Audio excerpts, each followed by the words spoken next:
Un camping-car, c'est souvent un second chez-soi ou un chez-soi tout court. Il faut s'y sentir bien. Alors dans cette vidéo, je vais vous donner quelques astuces pour customiser votre intérieur à bas prix. Alors on va commencer par le sol. C'est vrai que dans les camping-cars, qu'ils soient récents ou même plus vieux, eh bien les sols souvent sont abîmés et le plus souvent d'ailleurs ils sont plus démodés que abîmés. Donc pour une cinquantaine d'euros, eh bien vous pourrez changer votre lino, changer votre revêtement de sol. Mais attention puisque eh bien vous savez dans un camping-car, dans un van ou dans un fourgon, on va quand même faire la chasse à l'humidité et je vous déconseille quelques matériaux. Je vous déconseille notamment le jonc de mer, même si c'est magnifique. Je voulais mettre ça dans le mien, mais c'est franchement pas viable puisqu'avec l'humidité ça va garder l'humidité, donc c'est vraiment pas bon. Et je vous déconseille aussi les planchers flottants, les planchers à lame qui vont s'emboîter. S'ils sont en PVC, pourquoi pas, mais voilà, en bois je vous le déconseille puisque avec les écarts de température et avec les vibrations de la route, ça va se déformer, ça risque même de se fêler, ça va gondoler et ça sera pas une solution pérenne. Le mieux c'est du lino, un peu de moquette, mais la moquette c'est quand même dangereux puisqu'il faut savoir qu'un camping-car se salit très très vite, surtout si vous avez des animaux. Et me concernant, eh bien on va faire le coin chambre salon en moquette, mais tout le reste je vais changer le lino que j'ai mis parce qu'il a été mal posé, je l'ai mal posé, c'était mon premier, donc il gondole un petit peu, donc je vais faire refaire ça par l'ami Greg qui est un professionnel, qui est tout simplement un poseur de sol, donc ça sera bien mieux. Et pourquoi ça gondole et pourquoi je l'ai mal fait? Parce que tout simplement je n'ai pas souhaité le coller avec de la colle à lino, j'ai mis du scotch double face et après un hiver, eh bien le chaud-froid fait qu'il gondole un petit peu partout. Donc vraiment collez vos linos si vous voulez faire les choses comme il faut. Pour les murs et les plafonds, si c'est en bon état mais un petit peu sale, eh bien tout simplement en général un bon coup de nettoyage va suffire puisque vous allez raviver un petit peu le blanc. Alors si c'est du tissu sur les murs, c'est un petit peu plus compliqué, mais vous pouvez toujours changer tout ça.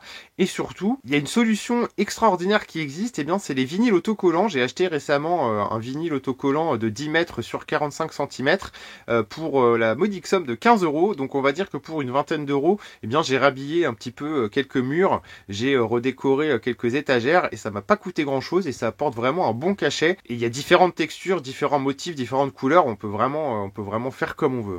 J'en ai profité aussi pour refaire les tables et le plan de travail de ma cuisine, puisque eh bien, le matériau d'origine était abîmé mais surtout démodé, donc voilà, j'ai voulu donner un coup de frais comme ça. Et ce qui est vraiment bien avec le vinyle autocollant, c'est que quand vous le décollez, vous n'abîmez pas ce qu'il y a en dessous, donc comme ça vous pouvez changer un petit peu au gré de vos envies, ou si jamais vous avez un acheteur potentiel plus tard qui veut reprendre votre camping-car et le remettre dans son jus d'époque, eh bien c'est totalement possible sans tout arracher, donc c'est vraiment une très très bonne solution, pas chère. Pour les assises, ça pourrait être le budget le plus impressionnant, puisque si vous ne savez pas coudre, ou si vous n'avez pas le matériel qu'il faut acheter le tissu, ensuite il faut faire les housses, c'est du sur-mesure, on ne peut pas acheter de housses toutes faites pour votre modèle de camping-car, il y en a beaucoup trop des différents, bien que pour les nouveaux, je crois que ça se fait un petit peu plus, enfin bref.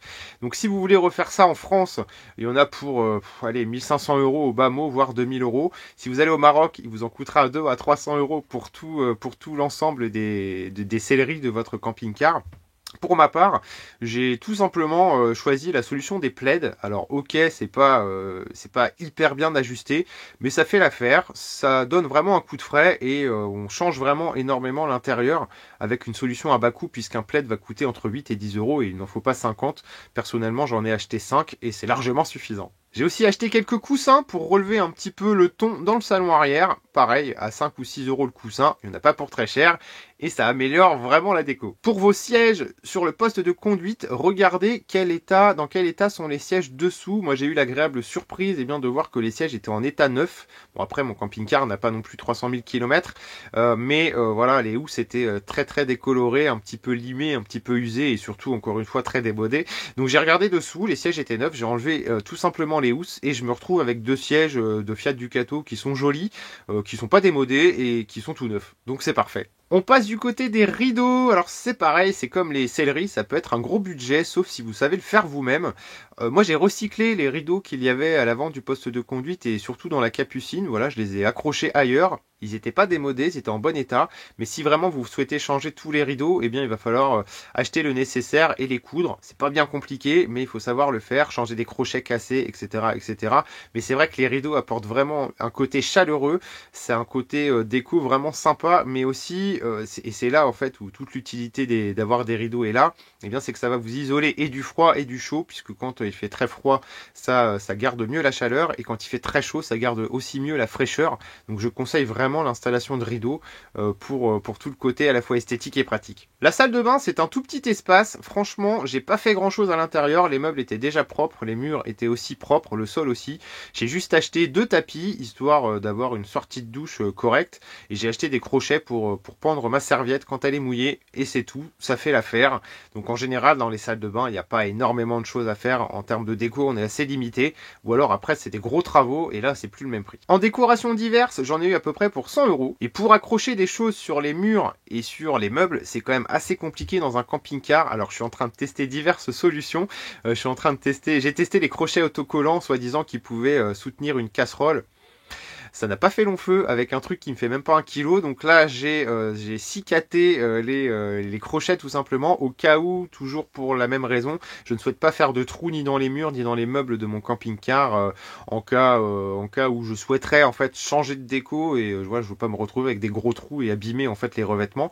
Donc j'ai mis du Sika. Je sais comment ça pourra s'enlever correctement et assez facilement si un jour j'en ai marre. Et je déconseille donc vraiment l'installation de vis puisque vous allez fragiliser vos murs et c'est vraiment pas ce qu'on recherche dans un camping-car ou dans un fourgon. Vous pouvez mettre des plantes aussi, mais attention à l'hiver, il ne faut pas qu'elles gèlent. Si vous ne vous servez pas de votre camping-car et s'il n'est pas chauffé l'hiver, retirez-les et remettez-les quand il fait aux alentours des 10-15 degrés la journée.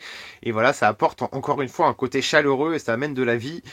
C'est vraiment très intéressant et on peut en mettre un peu partout. J'avais installé un ruban LED dans le salon arrière. Pour les soirées, ça donne un petit côté cosy qui est très intéressant. Et j'avais acheté un tapis de conduite. Donc voilà, des petits achats diverses et variés qui ne coûtent pas bien cher mais qui vont rajouter de la chaleur et de la customisation, de la personnalisation dans votre second foyer ou dans votre foyer principal. Voilà pour un budget d'à peu près 500 €, voire même un peu moins. J'ai transformé un chez moi impersonnel en quelque chose qui me ressemble beaucoup mieux. C'est customisé, c'est personnalisé et c'est à force de vivre à l'intérieur, de faire des séjours dedans plus ou moins longs, qu'on va s'apercevoir que ça ou ça nous convient pas ou que ça on aimerait que ça soit plus comme ça.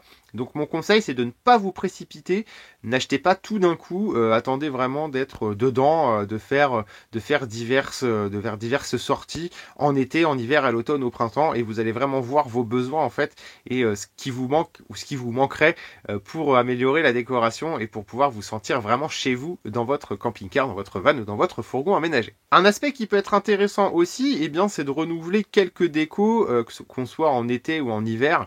Je pense notamment aux périodes de Noël, le printemps, l'été, la Toussaint. Voilà, on va pas forcément avoir envie d'avoir la même chose en décoration, on va dire mobile et retirable que à une autre époque complètement opposée de l'année. Donc privilégiez aussi des petits bibelots que vous allez pouvoir remplacer et mettre de côté l'été quand vous voulez les avoir l'hiver et inversement. Ça peut être aussi sympa de renouveler de temps en temps. Alors si vous avez besoin de conseils, n'hésitez pas à me contacter soit sur Instagram, soit sur le groupe Facebook que j'ai créé il y a quelques mois de cela. Vous trouverez le lien dans la description. J'espère en tout cas que cette vidéo vous a plu. Si c'est le cas, n'hésitez pas à laisser un pouce à cette vidéo, à la partager et à vous abonner à ma chaîne. Et quant à moi, je vous dis à la prochaine. Salut tout le monde!